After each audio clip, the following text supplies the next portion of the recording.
دیدی بعضی شبا یهویی از خواب پا میشی، چشمات رو باز میکنی ولی هر کاری میکنی نمیتونی بدنت رو تکون بدی. میخوای از ته دلت جیغ بکشی ولی احساس کنی یه چیز سنگینی روی سینه‌ات و نمیذاره این کارو بکنی. توی آفریقای جنوبی میگن که همه این اتفاقا میتونن فقط به یک معنی باشن. ما تو فارسی بهش میگیم بختک، ولی اونا توی آفریقا بهش میگن توکلوشه. توکلوشه یه موجود شیطون و کوچیکه که از قبیله‌ای به اسم زولو توی آفریقای جنوبیه. آفریقایی‌ها میگن که این موجود یه موجود خاکستریه که دست و پاهاش انگشت استخوانی و لاغر و درازی داره. بعضی موقع‌ها هم یه دونه سوراخ بزرگ وسط پیشونیشه. بعضی قبیله‌ها هم میگن که این موجود اصلا هیچ چشمی نداره. بعضی‌ها میگن شبیه یه خرس کوچیک انسان نماه. ولی خب مهم نیست این قبیله‌ها چه طرز فکر و عقیده‌ای دارن.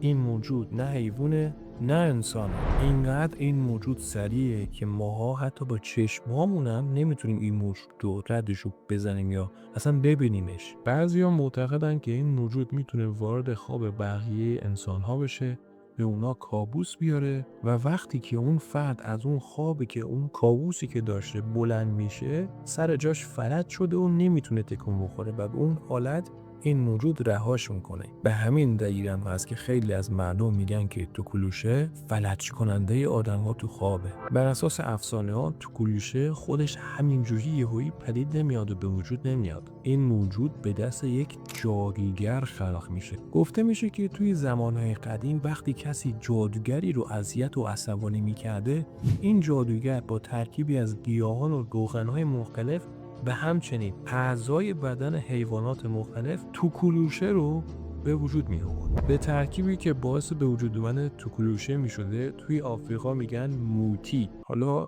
به زبان کردی و لری این یه معنی دیگه ای میره اصلا. جادوگر داستان ما موتی اون ترکیبی که خاصی که داشته رو نزدیک محل قربانی دفن میکرده و بعدش یک میله داغی رو توی اون فرو می برده. علت این که توکلوشه وسط پیشونیش هم سوراخه همین میله داغه. بعد از این داستان‌ها هم توکلوشه از دل خاک بیرون می اومده و به فرمان جادوگر برای قربانی میرفته که اونو اذیت و آزارش بده. وقتی که یه توکلوشه وارد یه خونه میشه اتفاقای عجیبی میافته. به عنوان مثال وسیله‌های کوچیک یا مثلا لباس‌ها یهویی ناپدید میشن و دیگه خبری ازشون نیست. بعضیا میگن توکلوشه خوابا رو به هم میزنه، کابوس به دل خونه میاره، پتو رو از روی آروم آروم میکشه، روی قفسه سینت مینشینه و فلجت میکنه. البته به طور موقت، نه فلج دائم. بعضیا هم میگن که آرامش خونه رو، آرامش خانواده رو کلاً به هم میزنه. مثلا باعث ایجادهای دعواهای الکی و هرج و مرجهای الکی توی خانواده میشه. به خاطر وجود اینجور داستان‌ها و اینجور عواقب مردم یه سری کارهای عجیب میکنن. مثلا واسه این که از توکلوشه دور باشن زیر تختاشون آجر میذارن، چون معتقدن توکلوشه‌ها قدشون خیلی کوتاهه و وقتی که آجر زیر تختشون میذارن قد تخت زیاد میشه، اونا دیگه نمیتونن بیان روی تخت. بعضی از علما هم به دور در و پنجره‌هاشون نمک میریزن و فکر میکنن که این کار باعث میشه که این موجود از اون خونه دور بمونه. بعضی هم میگن که تنها راه نابود کردن توکلوشه اینه که اون موجی که جادوگر نزدیک خونت خاک کرده رو پیدا کنیم و نابودش کنیم. در رابطه با توکلوشه توی سال 2009 داستان‌های عجیبی توی سر تا سر دنیا پخش شد. گفته شد که توی آفریقا یه دونه توکلوشه خودشون معرفی کرده، توکلوشه زنم بوده. اسمش هم لیوانشی بوده. این داستان به سرعت توی سراسر دنیا پخش شد ولی هیچ مدرک یا عکس و فیلمی ازش وجود نداره. تا به امروز هیچکی نمیدونه که این داستان واقعی بوده یا الکی بوده.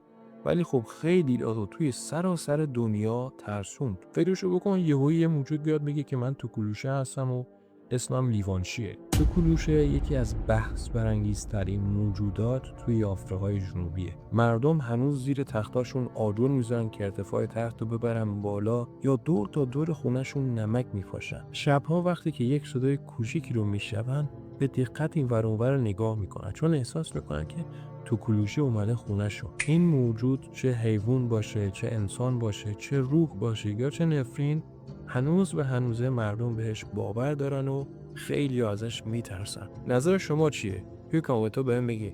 آیا توکلوشه تا کلوچه تو کلوشه بهتون تا حالا حمله کرده یا همچین اتفاقی رو براتون پیش اومده؟ به نظرتون علم درباره این موضوع چی میگه؟